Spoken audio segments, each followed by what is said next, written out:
ओम शांति। आपका दिन शुभ हो। आप जो भी कर्म करें उसमें 100% आपको सफलता मिले, मेरी यही शुभ भावना और शुभकामनाएं। देखिए, कर्मों की अपनी क्वालिटी पे ध्यान रखिए, क्योंकि हर कर्म का फल निश्चित है। आज ये वीडियो मैंने जो बनाया है, बहुत लोगों का ये क्वेश्चन रहता है कि जो बुरे कर्म करते हैं वो मज़े करते हैं और फिर भी उनके जीवन में कोई दुख नहीं होता है, कोई उनको ऐसा फल जो मिलना चाहिए उसको वो नहीं मिलता है, ऐसा क्यों? और जो अच्छे कर्म करते हैं उसके जीवन में दुख होता है, वो भी क्यों? क्या वो अपने जो नवीन कर्मों से उसको चेंज नहीं कर पाएंगे? तो इस सब का जवाब, सवालों का इस वीडियो में मैं जवाब दूंगी। और मेरे हिसाब से हर कर्म का फल मिलता है। अब देखिए, जो हमारा नज़रिए के हिसाब से वो बुरा कर्म कर रहा है एक इंसान, फिर भी मज़े से रह रहा है, उसको कोई अपने बुरे कर्म का कोई फल नहीं मिल रहा है, हमें ऐसा लग रहा है, ठीक है। और हर दिन लोगों को सताता है, पीड़ा देता है, सारे बुरे आचरण करता है, सारी बुराई है उसमें, लेकिन फिर भी वो मज़े से रह रहा है। तो इतना डिफरेंस क्यों होता है? देखिए, कोई भी इंसान अपने जीवन काल में 50 कर्म करता है और 50 में से 40 वो अच्छे कर्म करता है और लगभग 10 वो बुरे कर्म करता है। और ये सारे जाके आपके संचित में जमा हो जाते हैं। अब वहाँ संचित कर्म में बहुत सारा कर्म आपने पहले भी कर रखा है। अब उसमें से कुछ कर्म लेके आपका जीवन बनता है, आपका जन्म होता है, आपका प्रारब्ध आपके साथ जन्म लेता है, ठीक है।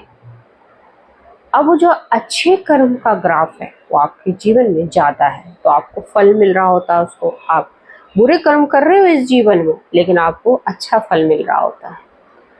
इसको हम समझते हैं एक प्यारी सी छोटी सी स्टोरी से। दो भाई, बड़ा भाई काफ़ी अच्छे कर्म करता है, किसी को दुख नहीं पहुंचाता, हमेशा लोगों की सेवा करता है। जितने भी पैसा वो अर्जित करता है अपने मेहनत से, दान करता है, सेवा करता है, ईश्वर भक्ति करता है, साथ साथ मेडिटेशन सीख रहा है। अपने आप पे, अपने शरीर पे कम पैसा खर्च करता है, कम कपड़ों का शौक है, कुछ भी ऐसे जो हमें लगता है कि मज़े वाला जीवन वो नहीं जी रहा है। जो दूसरा भाई है, जो छोटा भाई, उसका बहुत पैसा है, जो भी उसकी किस्मत में था उस पैसे से वो काफ़ी मज़े करता है, सारे बुरी आचरण हैं, ठीक है।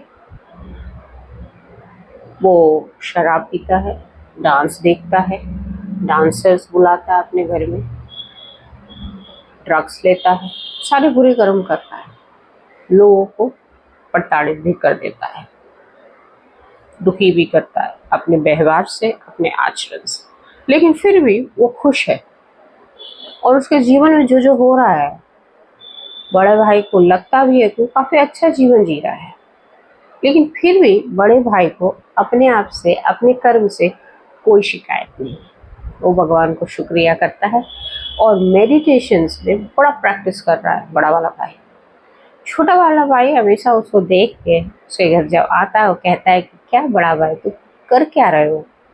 तुम अपने जीवन को बर्बाद कर रहे हो। एक ही बार जीवन मिला है, उसको मौज शौक से जी लो। लेकिन नहीं, तुम तो ईश्वर में लगे हो, तुम मेडिटेशन में लगे हो और तुम्हें कुछ प्राप्ति भी नहीं हो रही है उससे। बड़े भाई को उसके भाई, छोटे भाई का कोई बुरा नहीं लगता, उसको कोई असर नहीं होता। छोटे भाई को भी वो समझाने की कोशिश करता है कि तुम ये बुरे कर्म जो कर रहे हो, ये बुरा आचरण जो कर रहे हो, उसको खत्म कर दो। क्या ये सब डांस, शराब, ये सब? छोटा वाला भाई बोलता है, जिंदगी एक ही बार मिली है, इसको मौज शौक से मुझे जीने दो। तुम अपना जीवन जियो, मुझे अपना जीवन जियो। अब दोनों की बातों का कोई असर नहीं पड़ रहा है, दोनों अपनी अपनी जिंदगी जी रहे हैं। एक दिन जब वो बुरा आचरण करके, डांसर के साथ अपना जीवन बिता के, अपने समय बिता के, शराब में लिप्त जब आ रहा होता है, तो रास्ते में उसको हीरो का हार मिलता है, छोटे वाले भाई को।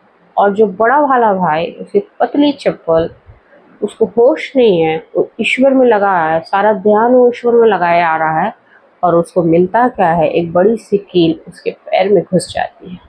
पैर को लहूलुहान कर देती है। उसको बहुत दर्द होता है, बहुत पीड़ा होती है, पर वो घर जाता है, कील को निकालता है, गर्म पानी से पैर को धोता है और दवाई लेता है, लगाता है और पट्टी बांध कर सो जाता है।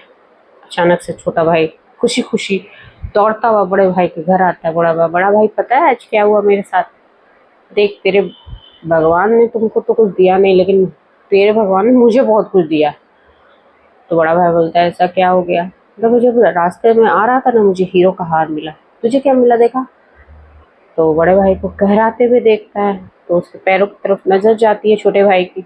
बोलता है अच्छा तुझे दर्द मिला है।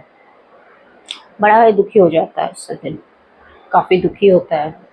1 मिनट के लिए सोचने भी लग जाता है कि मैं इतने अच्छे कर्म करता हूँ और फिर भी मुझे दुख मिला। तो छोटा भाई हीरो का चमकाता देख रहा होता है। तो बड़ा भाई कहता है कि कल ना हम दोनों अपनी कुंडली लेके ना एक बहुत बड़ा ज्योतिषी आया शहर में, ज्योतिषी के पास चलेंगे। छोटा भाई कहता है हाँ चल लो, मुझे क्या फर्क पड़ेगा, मैं तो अपना जीवन अच्छे से जी रहा हूँ, चल लो लेकिन दिखा लेते हैं। बड़ा भाई और छोटा भाई दूसरे दिन कुंडली लेकर अपने उस ज्योतिषी के पास जाते हैं। ज्योतिषी को कुंडली दिखाते हैं। ज्योतिषी कुंडली देख के कहता है ये पहला वाला कुंडली किसका है? उसकी तो आज मृत्यु थी, मृत्यु हो गई, इसकी तो निश्चित मृत्यु हो गई होगी। और दूसरे की कुंडली देख के कहता है अरे ये कहा है, इससे तो मिलवा देते, ये तो मंत्री बनने वाला है। दोनों अपनी कुंडली वापस ले लेते हैं। ज्योतिषी से कहते हैं कि तुम रहने दो, तुम काहे के बड़े हो, वो जिसकी तुम कुंडली देख रहे हो हम दोनों तुम्हारे सामने खड़े हैं और तुम कह रहे हो मर गया और एक कह रहे हो मंत्री बन गया, देखो हम दोनों तुम्हारे सामने खड़े हैं। ज्योतिषी कहता है कि ज्योतिष कभी भी गलत नहीं होता, तो अपनी कल की दिनचर्या बताओ मुझे। बड़ा भाई बता देता है कि उसके पैर में कील घुसी। छोटा भाई बता देता है कि उसको कल हीरो का हार मिला। ज्योतिषी कहता है कुंडली में तो तुम्हारी मौत थी, और तुम कर्म क्या करते हो ये भी बता दो। तो बड़ा भाई अपना कर्म बता देता है कि वो मेडिटेशन, साधना, भक्ति और मेहनत से धन अर्जित करता है। दूसरा भाई भी बता देता है कि जीवन एक ही बार मिला है, मैं तो मौज कर रहा हूँ। ज्योतिषी कहता है ये तो अपने धर्म, अपनी ध्यान साधना से अपनी मौत को हरा दिया इसने।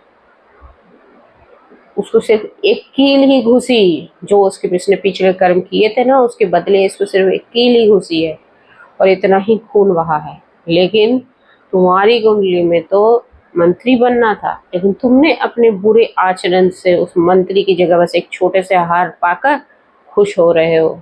तो तुम मंत्री बनते तो तुम्हारा यश बढ़ता, तुम्हारी वैभव बढ़ती, तुम्हें बहुत ज्यादा मतलब यश कीर्ति फैलती तुम्हारे चारों, लेकिन तुमने सब गवा दिया है। तुम्हारे कर्म फल बस एक हार तक सीमित रह गई है।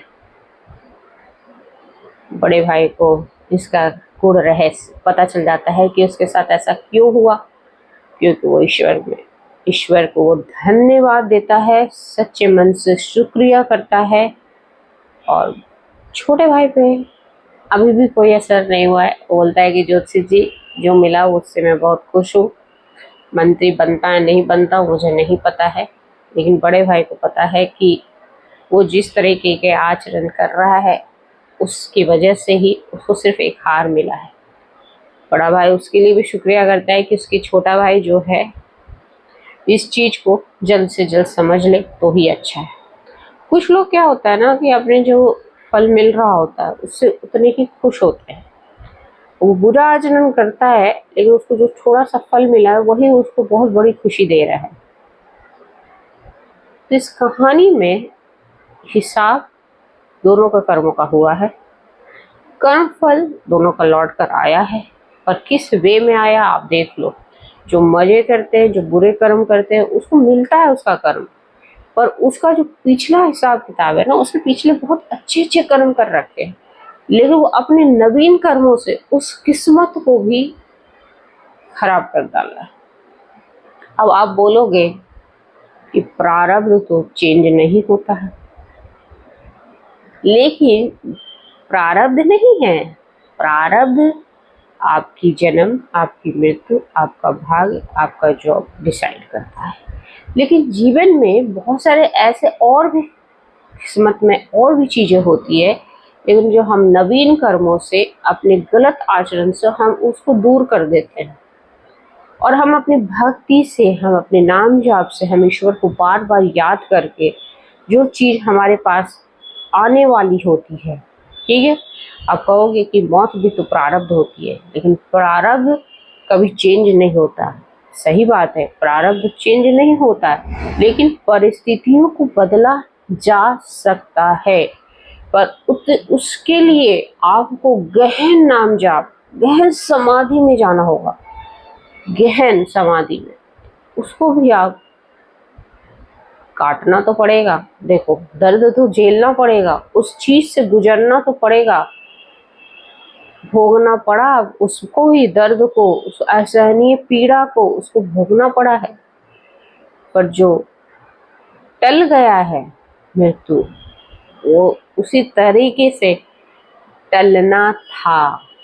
अब कोई इंसान स्पिरिचुअल अवेकनिंग हो रही है, उसकी अध्यात्म की तरफ जा रहा है, ईश्वर भक्ति में जा रहा है, तो ये भी तो उसके कुछ कर्म है ना, जिसकी वजह से वो इस जन्म में इस तरफ आकर्षित हो रहा है।